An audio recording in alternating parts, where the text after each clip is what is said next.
রক্ত লাল ওই সূর্যটায় আজ নিষ্প্রাণ।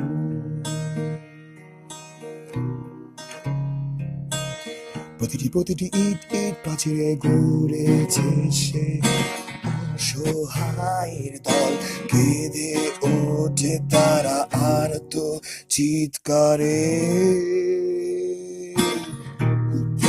মাঝারে আটকে পড়ে আমি আজ বিক্ষত শূন্যতা ছাড়া আমার কিছু নেই। ওরা আমার রক্ত নিয়েছে, বিনিময়ে হাতে শিকল দিয়েছে, রক্তের বিনিময়ে হোক আমার ওদের চাই।